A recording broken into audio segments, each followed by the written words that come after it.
Cette semaine, accident mortel à Saint-Barthélemy. Mise en garde contre la fraude du petit-fils. Et la fête se poursuit du côté de CTB-TV pour le 40e anniversaire. Bonjour, ici Dany Bérubé. Bienvenue à vos actualités régionales.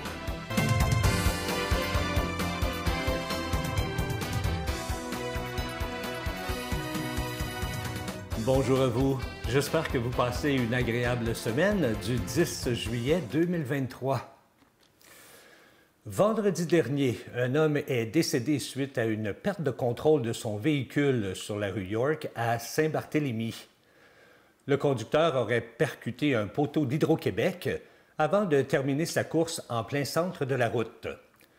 Le conducteur était seul à bord et a subi des blessures graves, mais malheureusement, son décès a été constaté au centre hospitalier. Il s'agit d'un homme de 40 ans, selon la sergente Béatrice d'Orsainville. Le rang York a été fermé jusqu'à 19 h ce soir-là pour effectuer une enquête collision. La députée de Berthier, Mme Caroline Proulx, est heureuse d'annoncer au nom du ministre de l'Environnement, M. Benoît Charette, qu'une aide financière de 84 000 $ est accordée à la municipalité de Mandeville pour soutenir l'élaboration de son plan de protection des sources d'eau potable. Allouée dans le cadre du programme pour l'élaboration des plans de protection des sources d'eau potable, l'aide financière permettra de définir des mesures de protection, y compris la planification de leur mise en œuvre pour minimiser, voire même éliminer les menaces pouvant affecter la qualité ou la quantité des eaux exploitées pour l'approvisionnement en eau potable. Il s'agit de menaces identifiées lors de l'analyse de la vulnérabilité des sources destinées à l'alimentation en eau potable, laquelle est exigée par le règlement sur le prélèvement des eaux et leur protection. Selon M. Charette, il est primordial de protéger notre eau, une richesse collective irremplaçable qui fait notre fierté. Les investissements que Mme Proulx annonce aujourd'hui permettront l'élaboration d'un plan de protection propre à Mandeville afin de produire une eau potable de qualité. La municipalité de Saint-Alphonse-Rodriguez a procédé le 5 juillet dernier à la première pelletée de terre annonçant officiellement le début des travaux d'agrandissement du centre communautaire Rodriguet. C'est grâce à une subvention de 1 600 000 découlant du programme d'amélioration et de construction d'infrastructures municipales que le projet pourra voir le jour. Ce programme vise à soutenir l'amélioration, l'ajout, le remplacement et le maintien de bâtiments municipaux de base, qu'ils aient une vocation municipale ou communautaire. Également, dans le cadre de son programme de mise en valeur intégrée, Hydro-Québec a versé un montant total de 348 900 $ à la municipalité de Saint-Alphonse-Rodriguez. La somme de 250 000 $ a permis de soutenir 2 projets, soit l'achat de terrain sur lequel se trouve une paroi d'escalade et près de 99 000 $ pour le projet d'agrandissement du centre communautaire. Le programme de mise en valeur intégrée permet d'aménager de nouveaux environnements et d'améliorer les infrastructures de loisirs au bénéfice des résidents et résidentes de Saint-Alphonse-Rodriguez. Depuis 35 ans, c'est plus de 1300 projets communautaires qui ont vu le jour à l'échelle du Québec. Ces sommes permettront à la population de bénéficier d'espaces additionnels pour les activités de loisirs, sportifs et communautaires. Le projet comprend entre autres l'ajout au rez-de-chaussée de 2 salles multifonctionnelles, d'un bureau pour l'infirmière rurale et de salles de toilettes adaptées. Les travaux sont déjà commencés depuis le 3 juillet et se poursuivront jusqu'à la mi-février 2024.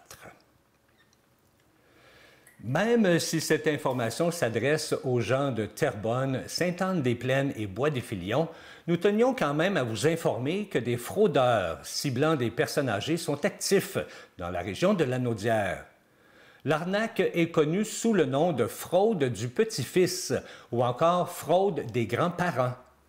Elle existe depuis longtemps et consiste essentiellement à inventer de toutes pièces un scénario pour amener une personne vulnérable à transférer rapidement des fonds. Un des scénarios les plus populaires consiste à faire croire à la personne vulnérable qu'un de ses petits-enfants est dans le pétrin et a besoin d'argent rapidement. Par exemple, il s'est fait arrêter par la police ou il y a eu un accident de voiture. Le plus souvent, les malfaiteurs opèrent en téléphonant à leurs victimes, en se faisant passer par un proche ou pour une personne en autorité comme un policier ou un avocat.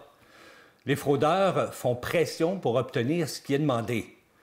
Dans les heures qui suivent, il y a des gens qui se présentent chez les victimes pour récupérer l'argent en main propre. Le 29 juin dernier, le service de police intermunicipal de Terrebonne, Sainte-Anne-des-Plaines et de Bois-des-Filions a d'ailleurs procédé à l'arrestation d'un de ces fraudeurs qui tentait de soutirer 6 600 $ à une victime octogénaire. Avisée de ce type de stratagème, la victime a communiqué avec son fils et ce dernier a alerté le service de police, menant ainsi à une intervention rapide de la part des policiers et des enquêteurs et se soldant par l'arrestation du suspect. Il est donc primordial que les personnes âgées soient sensibilisées à ce type de fraude afin de les contrer à la source. Dans cette optique, voici quelques conseils de prévention. Ne cédez pas à la pression. N'oubliez pas que les policiers, les personnes en autorité ou les agences reconnues n'utilisent pas cette pratique. Prenez le temps de bien vérifier l'identité de votre interlocuteur. Gardez en tête que les fraudeurs utilisent différents moyens pour obtenir des informations sur vous ou vos proches. Ne donnez pas de renseignements personnels, que ce soit votre nom, votre adresse, votre date de naissance, numéro d'assurance sociale et même des cartes de crédit ou votre NIP personnel. N'envoyez ou ne remettez jamais d'argent à une personne inconnue. Soyez alerte. Les fraudeurs sont créatifs et convaincants. Et avant d'envoyer des sommes d'argent, parlez-en à une personne de confiance. Et si vous croyez que vos proches plus âgés pourraient être des victimes potentielles, alors informez-les. Toute personne ayant été victime ou qui possède de l'information sur ce genre de fraude est invitée à communiquer avec le service de police ou encore vous pouvez également le signaler au Centre antifraude du Canada au numéro affiché à l'écran. Le ministère de l'Environnement, de la lutte contre les changements climatiques, de la Faune et des Parcs ont fait savoir que d'un commun accord avec la municipalité de Saint-Gabriel-de-Brandon, de fermer temporairement la plage, le manoir du lac, le côté gauche du quai. Cette fermeture survient en raison d'une contamination bactériologique élevée causée par les pluies abondantes. En effet, l'analyse des prélèvements effectués mercredi de la semaine dernière a démontré que les eaux de baignade de cette plage n'étaient pas conformes aux normes de qualité du ministère. En conséquence, la population doit s'abstenir de la fréquenter à des fins de baignade, tant qu'un avis contraire n'aura pas été diffusé par le ministère. De nouveaux tests ont été effectués en début de semaine et la ville Saint-Gabriel est toujours en attente des résultats. Alors, avant de vous présenter à la plage pour pouvoir profiter de la baignade, on vous suggère de vérifier le site Internet de la ville de Saint-Gabriel pour savoir si la plage du Manoir du Lac est rouverte. Une dame de Lanaudière ne fait plus confiance à la banque TD ni à aucun service numérique depuis qu'elle s'est fait frauder pour presque 5 000 $ dans son compte bancaire. Elle croyait être en lien avec un agent du service à la clientèle d'Amazon. La dame en question cherchait sur le site web d'Amazon le numéro de téléphone du service à la clientèle pour se faire rembourser le plein montant d'une livraison de retour. Autant chercher une aiguille dans une botte de foin. Alors, ayant perdu patience, elle a décidé d'utiliser Google pour chercher « Service à la clientèle Amazon.ca ». Elle a vu apparaître un numéro et elle l'a composé. Elle a ensuite expliqué leur erreur sur le remboursement et elle a réclamé l'argent qu'on lui devait. Le gars lui a dit qu'il y avait un drapeau rouge sur son compte et que quelqu'un était en train de l'arnaquer. Effectivement, c'était lui au téléphone. Au bout du fil, l'homme s'est montré rassurant et a dit à la dame qu'il allait l'aider à corriger la situation. Il lui a demandé différents renseignements, comme son nom et son adresse, et lui a demandé ensuite de télécharger une application Quick Support, une application mobile qu'elle ne connaissait pas, mais qui a permis aux fraudeurs de s'infiltrer dans son appareil. Au bout d'un certain temps, la dame s'est rendue compte que des centaines de dollars disparaissaient de son compte bancaire. « Ne vous inquiétez pas, c'est la procédure, madame », lui aurait dit le faux agent du service à la clientèle. En tout, et en quelques minutes seulement, une dizaine de virements ont été effectués dans son compte bancaire où le bandit a pu rentrer. Elle s'est rendue ensuite à la banque TD, espérant être remboursée, mais en vain, la TD refuse de lui rembourser l'argent perdu dans la fraude. La banque TD dit ne pas pouvoir commenter les situations individuelles et dit comprendre à quel point les situations de ce type sont difficiles. Elle recommande aux clients de signaler les fraudes et précise que son centre de protection et de conseil contre la fraude fournit des ressources et des outils pour éduquer les clients. Comme quoi, il faut malheureusement être toujours sur ses gardes et surtout ne pas fournir d'informations personnelles et encore moins d'installer des logiciels qu'on ne connaît pas. Durant les beaux jours d'été, les sorties extérieures sont plus fréquentes, ainsi que le risque de contact avec les animaux. La Direction de santé publique de Lanaudière tient à rappeler à la population les comportements sécuritaires à adopter afin de prévenir le risque d'exposition au virus de la rage. Ce virus se transmet généralement par la salive d'un animal sauvage ou domestique infecté lors d'une morsure, d'une griffure ou d'un contact avec une plaie fraîche ou une muqueuse comme la bouche, le nez ou les yeux. Afin de prévenir les morsures et la rage, évitez d'approcher, de toucher, de caresser, de nourrir ou de soigner des animaux inconnus, errants ou sauvages, même s'ils ont l'air inoffensifs. Gardez les chiens attachés ou en laisse dans un endroit à l'abri des animaux sauvages. Apprenez aux enfants le comportement sécuritaire à adopter envers les animaux et ne laissez jamais les jeunes enfants sans surveillance en présence d'un animal. Empêchez les ratons laveurs, les moufettes et les chauves-souris de s'approcher des habitations et des lieux abritant des animaux domestiques en bloquant les voies d'accès aux bâtiments et aux poubelles. Si vous avez été mordu ou griffé par un animal, ou si vous avez peut-être été en contact avec une chauve-souris, même si la plaie vous semble sans gravité, nettoyez-la immédiatement à grande eau et au savon pendant 10 à 15 minutes. Lors de contact avec une chauve-souris, la plaie est souvent non visible, mais peut-être à risque. Contactez rapidement InfoSanté, le 811, et optez pour l'option 1. Il est important d'agir rapidement suite à une morsure d'animal et avant, l'apparition des symptômes, puisqu'il n'existe aucun traitement contre la rage. Il faut être vacciné rapidement pour prévenir l'apparition de la maladie. L'infirmière d'InfoSanté vous informera s'il est nécessaire que vous consultiez un professionnel de la santé. Avec l'arrivée du beau temps, la cuisson sur le barbecue est populaire. La Direction de santé publique tient à rappeler à la population l'importance de bien faire cuire les viandes et les volailles sur le barbecue afin de prévenir les intoxications alimentaires et les gastro-entérites graves pouvant être associées à la salmonellose, à l'infection à Campylobacter ou encore à la bactérie E. coli, communément appelée la maladie du hamburger. Ces gastro-entérites bactériennes occasionnent des symptômes graves qui peuvent occasionner de la fièvre, des crampes abdominales, du sang dans les selles et des diarrhées importantes. Voici quelques mesures de prévention à suivre afin de prévenir les intoxications alimentaires. Assurez-vous de la conservation adéquate des aliments. La viande et la volaille ne doivent pas être décongelées à la température de la pièce. Il faut plutôt le faire au réfrigérateur, au four micro-ondes ou au four conventionnel immédiatement avant la cuisson. Se laver les mains avec de l'eau et du savon avant la manipulation de la nourriture. S'assurer que la cuisson soit adéquate. Éviter la contamination croisée. Il est donc recommandé d'utiliser de la vaisselle et des ustensiles propres une fois la cuisson terminée et de désinfecter adéquatement les surfaces ayant servi à la préparation des viandes ou de la volaille crue. Ne jamais consommer des viandes crues.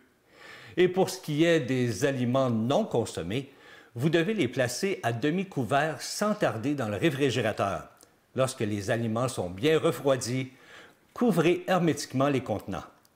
Rappelez-vous de ne pas conserver les aliments à des températures dangereuses, soit de 4 degrés Celsius à 60 degrés Celsius, température auxquelles les bactéries se développent rapidement. Et toujours, en cas de doute, jetez-les. Le CI3S de Lanaudière poursuit ses activités de recrutement et sera présent lors de plusieurs événements au cours de l'été. Ces rassemblements animés représentent d'excellentes occasions pour l'équipe de recruteurs d'aller à la rencontre des Lanaudois. On veut faire découvrir les avantages d'œuvrer en santé et en services sociaux tout en leur démontrant la qualité de vie à travailler à proximité de leur domicile. C'est l'occasion d'aller les rencontrer afin d'échanger et de vous renseigner sur les divers emplois offerts. Ils sont toujours à la recherche de gens passionnés, compétents, motivés et intéressés à occuper un emploi en santé et services sociaux. Plus de 200 titres d'emploi sont disponibles dans différents secteurs, tels que les services alimentaires, l'assistance à la personne, les soins infirmiers et cardio-respiratoires, les services administratifs et informatiques, les services de réadaptation, les services psychosociaux et même les laboratoires et la pharmacie. Et il y en a plusieurs autres également. Si vous êtes à la recherche d'un emploi et vous voulez en savoir davantage, eh bien, l'équipe de recruteurs sera à différents endroits durant l'été, dont entre autres le Cinéparc éphémère à Berthierville le 14 juillet. Ils seront à la course Cross Country Zen Nature à Saint-Zénon le 20 août, la course Prison Break à Rawdon le 26 août, également du côté du rendez-vous country à Saint-Michel-des-Saints le 2 septembre et aussi le 2 septembre aux internationaux de tennis junior à Repentigny. Et finalement, ils seront aussi à la course Trail des Pionniers de Saint-Donat le 16 septembre. En collaboration avec la Chambre de commerce Brandon, eh bien, c'était la journée porte ouverte mercredi de la semaine dernière, ici à CTB-TV, pour fêter le 40e anniversaire de votre télé communautaire. Quelques personnes ont pris la parole cette journée-là pour nous parler de CTB-TV et de leur relation avec la station de télé. On écoute la coordonnatrice de la Chambre de commerce Brandon, Mme Annabelle Fréchette, aussi Mme Mélissa Ouellette, directrice de la Caisse Desjardins, ainsi que le directeur de la Chambre de commerce Brandon, M. Daniel Baudouin. Bonjour et bienvenue au 40e anniversaire de notre télé locale CTB-TV.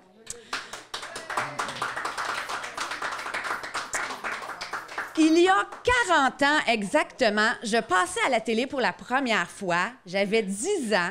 Je me souviens, c'est flou, mais je me souviens que la télé était venue tourner à la plage municipale en hiver, un événement scolaire. Et quand on s'est vu à la télé pour la première fois, on était très, très fiers parce que c'était nous qui étions enfin là dans notre écran. 40 ans plus tard, la fierté est toujours présente. Parce que, d'abord, c'est l'occasion qu'on vient ici couramment maintenant, c'est l'occasion de pouvoir mettre en valeur des projets, des initiatives du milieu, des succès locaux.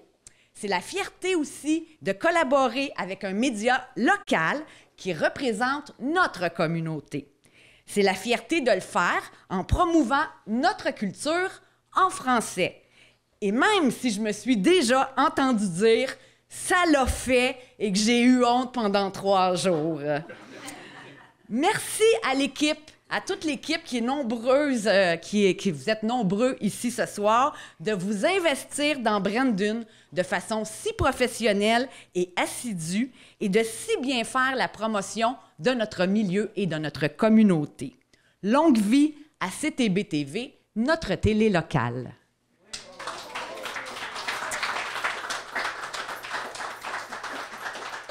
Tout de suite, en commençant, je veux remercier la Caisse Desjardins du Nord de Lanaudière également, qui est notre principal partenaire pour l'organisation de cette soirée. Et je laisse la parole à Mme Mélissa Ouellette, qui est, plus nouvelle maintenant. Ça fait déjà quelques mois que tu es là, qui est directrice ici chez Desjardins. Mélissa. Bonsoir à toutes et à tous. Tout d'abord, je tiens à féliciter Mme Boudreau et M. Comeau ainsi que leurs bénévoles pour avoir créé ce joyau, mais aussi de l'avoir si bien fait évoluer depuis les 40 dernières années. Et je nous en souhaite et vous en souhaite plusieurs autres belles devant vous également. En second lieu, je tiens également à remercier la Chambre de commerce de Brandon pour l'organisation de cet événement-là, mais aussi pour tout l'accompagnement au quotidien que vous faites pour l'ensemble des organisations dans notre région de Brandon. Je vous remercie chacun et chacune de votre présence ce soir afin de souligner le 40e anniversaire de notre télévision locale à portée régionale et qui, au quotidien, contribue à notre proximité collective, qui est à notre écoute et nous encourage. Nous sommes très heureux de soutenir le développement de la collectivité de Brandon à travers notre partenariat avec la CTB TV et avec la Chambre de commerce. Et là, je l'ai fait en anglicisme, alors je recommence. La CTB TV. Ah, ça, c'est juste pour faire le lien. Fait qu'il fallait que ça arrive. C'est arrivé. Mais bref, c'est de bon cœur tout de même. Et je vous souhaite une belle soirée et aussi une belle découverte des studios. Bonne soirée. Ça, ici, il y a un esprit familial, il y a un esprit, c'est ici serré, il y a des liens qui se font, il y a des reconnaissances, puis on voudrait que ça dure pendant longtemps et longtemps et longtemps encore. 40 ans, c'est vite passé, puis une chance que tu étais là, tu l'as tenu à bout de bras, puis c'est de quoi que faut t'applaudir, puis j'espère qu'il va y avoir un autre 40 ans. Puis les télés communautaires, c'est ça, mais en retour, faut être là, faut l'utiliser, quand on crée des événements, il faut l'inviter. Puis, écoute, ils sont toujours présents, ils disent souvent oui à nos événements, soit organisés par la Chambre de commerce de Brandon, mais quand c'est d'autres organismes également, sont impliqués, sont souvent là. Fait que longue vie à la télé communautaire CTB TV. Sur ça, bon 5 à 7. M. Jean-Yves Sylvestre, vice-président de CTB-TV, ainsi que M. Gilles Comeau, président et cofondateur de CTB-TV, ont également pris la parole pour nous parler du passé, du présent et aussi de l'avenir de notre télé communautaire. Eh bien, bonjour tout le monde. Alors, moi, ça me fait bien plaisir d'être là. Comme d'habitude, je suis content d'être avec la gang de CTB-TV.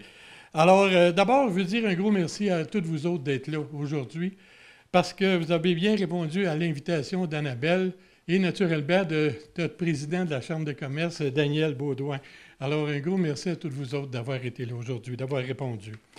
Ils ont décidé, aux autres, de faire un événement pour faire connaître l'autre côté de la télévision, c'est-à-dire voir comment ça se passe en arrière de l'écran, comment on fait des choses. Alors, c'est le fun parce que ça vous donne la chance de visiter puis de poser des questions. Alors, il y a des gens qui sont ici en arrière, des techniciens qui sont là. Vous pouvez poser des questions aux gens, de quelle façon vous faites ça. Si vous êtes curieux un petit peu, là, juste à poser des questions, ils vont vous donner des réponses. Puis si ce n'est pas la bonne réponse, bien, on s'en excuse, mais ça devrait être la bonne réponse parce qu'ils sont fiers. Il y a juste avec notre caméraman que vous pouvez avoir des petits problèmes parce qu'il aime ça jouer des tours, lui. Fait que, il peut vous répondre des affaires un petit peu saugrenues. Alors, CTB-TV est en ondes depuis 40 ans. Et pour la première fois, les gens d'affaires sont invités à venir découvrir un superbe moyen de montrer leur image à la télévision et de le faire de façon professionnelle. Les gars qui travaillent ici, les filles qui travaillent ici, ils le font avec leur cœur. C'est fait pour que ça vous ressemble, c'est fait pour que, on dit souvent, comme Lucien, je l'entends souvent dans ses duels, qui dit la télévision qui vous regarde. Mais vous savez pourquoi qu'on vous regarde? C'est pour vous ressembler. Alors, à ce moment-là, on va avoir une télévision qui vous ressemble. Cette télévision, nous la devons à un homme qui a su partager son rêve et sa vision à son équipe de bénévoles et de techniciens depuis les 40 dernières années. Ça, c'est pas peu dire. 40 ans, là, c'est quelque chose. Puis aujourd'hui, on aimerait remercier les partenaires qu'on a. On a des partenaires comme le Mouvement des Jardins qui est représenté par Mme Mélissa Ouellette aujourd'hui. Alors, on veut dire merci à Desjardins qui nous supportent dans notre entreprise ici, avec notre 40 ans. On a aussi le groupe Cogeco. Le groupe Cogeco, depuis quelques mois, ils sont en collaboration avec Gilles, avec CTB-TV, et on s'en vient avec un gros projet. Puis ça, bien, on le doit à qui, vous pensez? On le doit à Gilles Comeau, qui est encore là aujourd'hui pour diriger l'entreprise, mais qui fait de très, très belles choses pour nous autres. Puis Gilles Comeau, bien lui, là, c'est un gars qui a toujours des choses à dire. C'est un petit peu comme le président de la Chambre de commerce. Fait qu'il y a toujours quelque chose à dire. Puis là, bien, Gilles, j'aimerais ça que tu viennes leur dire quelque chose. D'abord, je voudrais commencer en disant que quand on fait 40 ans dans la même organisation comme ça, qu'on se dévoue, qu'on donne beaucoup de temps, bien, il faut toujours dire qu'il y a une femme à derrière.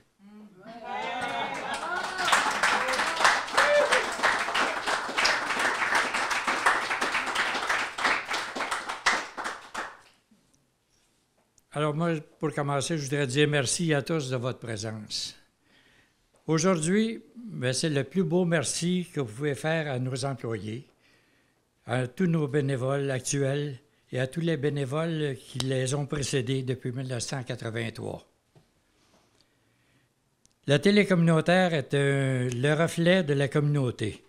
Avec le travail et la persévérance de tous ses employés et bénévoles, CTB est le seul média communautaire ou non de la région. CTB a traversé des années difficiles.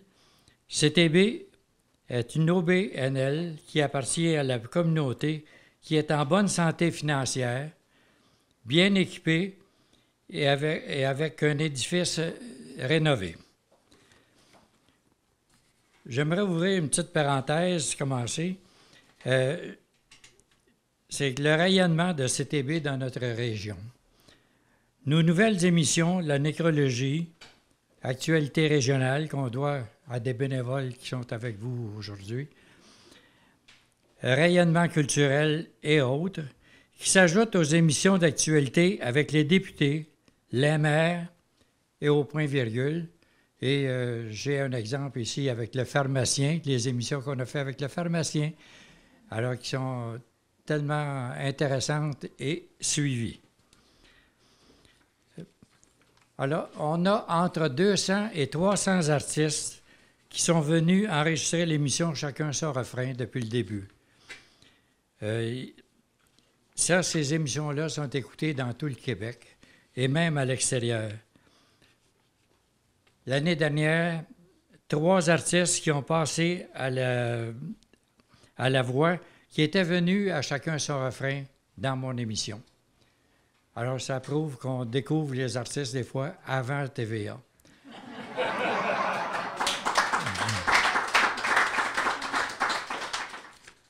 Nous participons aussi à l'émission Le Bulletin des régions de Cogeco. C'est une émission qui est diffusée dans tout le Québec. Alors, c'est c'est Cogeco qui a parti ça et ça fait connaître notre région maintenant à travers le Québec.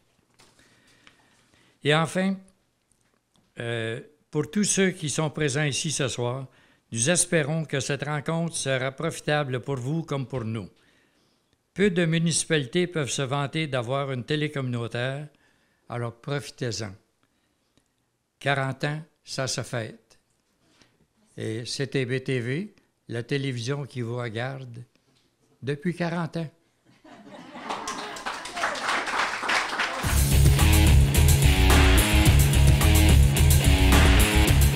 La station touristique Val-Saint-Côme et le groupe de développement responsable des secteurs périphériques de la montagne, tous deux présidés par M. François Gagnon, sont fiers d'annoncer aujourd'hui des investissements publics et privés totalisant 11,7 millions de dollars dans le cadre d'une annonce de la ministre Mme Caroline Proulx. Le soutien gouvernemental se décline en 2 enveloppes d'aide financière. Une première d'environ 1,5 million qui est destinée à l'offre touristique hivernale. Cette dernière permettra à terme de rénover l'auberge Val-Saint-Côme, de bonifier le système d'enneigement et d'améliorer les pistes afin de consolider l'attraction de la station de ski.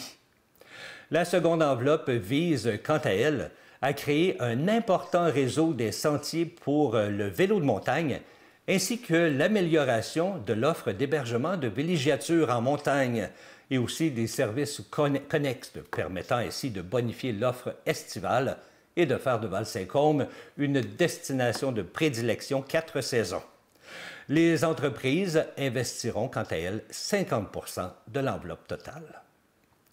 Voilà, c'est ce qui complète vos actualités régionales. Si vous avez été témoin de nouvelles, alors faites-nous le savoir en nous écrivant à CTB-TV. Cette semaine, ne manquez pas l'émission « J'ai souvenir encore ». On vous propose M. Robert L'Herbier. C'était Danny Bérubé pour vos actualités régionales. Bonne journée.